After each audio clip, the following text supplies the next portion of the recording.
Good morning मेरे सभी भाइयों को।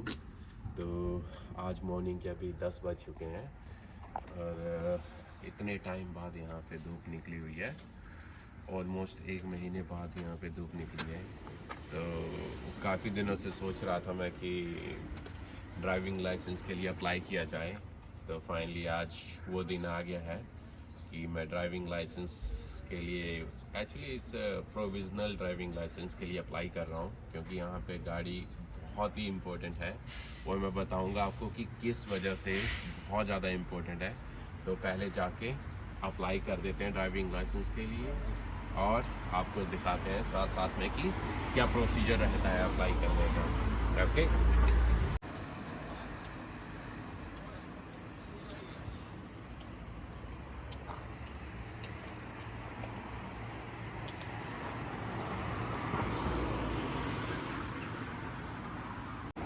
तो भाई हम पोस्ट ऑफिस में जाके आ गए और उन्होंने ये तो फॉर्म दे दिया, क्योंकि मेरा दोस्त अप्लाई कर रहा है प्रोविजनल ड्राइविंग लाइसेंस के लिए। उन्होंने बोला कि इसके लिए हमें पहले फ़ोटोग्राफ्स की ज़रूरत है, जिसके लिए हम आए हैं फुटप्रिंट्स में और अब ऐसे फ़ोटोज लेके और इस फॉर्म को फिल करके वापस से हमें इनको सबमिट करना है। फिर आगे का बताता हूँ कि आगे क्या करना है।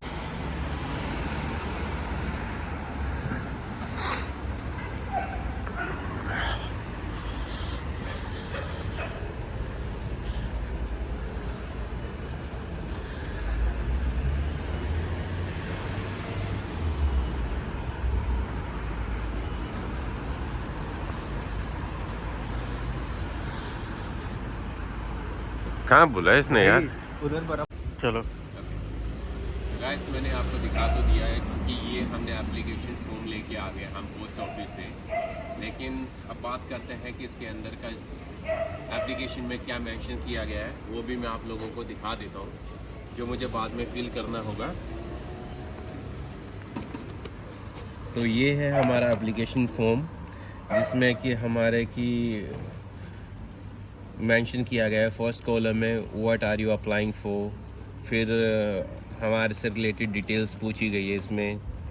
फिर तुम्हारा आई साइट का पूछा गया है और जैसे फोर्थ में हमारे हेल्थ के बारे में पूछा गया है, प्रूफ ऑफ आइडेंटिटी का, signing a photo to verify identity, your declaration, checklist. मतलब ये कुछ पॉइंट्स यहाँ पे इन्होंने मेंशन करे हुए हैं। इसी के बिहाफ पे हमें इसको फिल करके आगे भरना है और फिर फाइनली इसको लास्ट में सबमिट करना है वापस से जाके पोस्ट ऑफिस में। देन उसके 1 हफ्ते बाद हमारा अराउंड या 1 वीक और मैक्स 10 डेज़ के अंदर हमारा प्रोविज़नल लाइसेंस आ जाता है हमारे पास। फिर हमारा नेक्स्ट स्टेप रहता है थ्योरी का, जिसके लिए हम हेल्प ले सकते हैं एप्लीकेशन की अपने आप को प्रिपेयर करने के लिए। वो हम डिस्कस करेंगे जब मैं नेक्स्ट स्टेप पे पहुंच जाऊंगा। तो अभी फ़िलहाल ये मेरा पहला है। और इसके साथ मैं एक और चीज़ ऐड ऑन करना चाहता हूँ कि यूके में ड्राइविंग लाइसेंस इम्पोर्टेंट क्यों है। तो पहली बात तो मेरे भाई कि ड्राइविंग लाइसेंस को एक आपको बहुत ही इम्पोर्टेंट डॉक्यूमेंट की तरह कंसिडर किया जाता है यूके में। और सेकेंडरी कि अगर आप इंडिया से यूके आ रहे हो और आपके पास ड्राइविंग लाइसेंस है, तो आपको एक एडवांटेज मिल जाता है कि आप यहाँ पे गाड़ी परचेज़ करके डायरेक्ट 1 साल तक डायरेक्ट ड्राइविंग कर सकते हो। आपको लाइसेंस की ज़रूरत नहीं होती है अगर आपके पास इंडियन लाइसेंस है तो।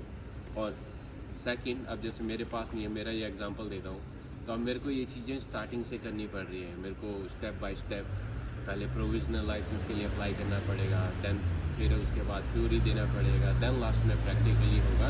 उसके बाद जब मेरे को कंप्लीट कर लूँगा मैं और मेरे पास लाइसेंस आ जाएगा, देन मैं सोच सकता हूँ कि परचेज़ कार को परचेज़ करने के लिए। ओके, और अब बात करते हैं कि यूके में गाड़ी इम्पोर्टेंट क्यों है। तो पहली बात कि अगर आप मेन लंदन में हो तो आपको ट्रांसपोर्ट की फैसिलिटीज़ मिल जाती है। आपको इतनी डिफ़िकल्टीज फेस नहीं करनी पड़ती है। लेकिन अगर आप कहीं आउटसाइडर एरिया में रह रहे हो या जॉब कर रहे हो तो आपके लिए एक अपना खुद का ट्रांसपोर्ट होना, अपनी खुद का व्हीकल होना बहुत ज़रूरी है। अदरवाइज़ आपको कहीं भी जाना है तो आपको या तो जो टाइमिंग है, सेट टाइमिंग है, उसी बीच में जाना पड़ेगा। अगर उसके बाद जाओगे आप तो आपको टैक्सी के थ्रू जाना पड़ेगा, और जो यहाँ पे बहुत एक्सपेंसिव है। तो मैं यही सबसे रिकमेंड करूँगा कि अगर आप कभी भी प्लान कर रहे हो यूके में आने का तो मेक श्योर कि आप इंडिया से जो है अपना ड्राइविंग लाइसेंस लेके आएँ, ताकि आपके पास 1 ईयर का टाइम हो। देन आप उस बीच में अपने आप को प्रिपेयर करके यहाँ पे यूके के लाइसेंस के लिए अप्लाई कर सकते हो। तो गाइस, ये था हमारा पहला। अब इस डॉक्यूमेंट को फिल करके कल सबमिट करूँगा और नेक्स्ट स्टेप की तरफ जाऊँगा, तब मैं आपको अपडेट करूँगा कि नेक्स्ट स्टेप में हमें क्या करना होता है और किस तरह से प्रिपरेशन करनी होती है और क्या क्या डॉक्यूमेंट्स इसके लिए रिक्वायर्ड होते हैं।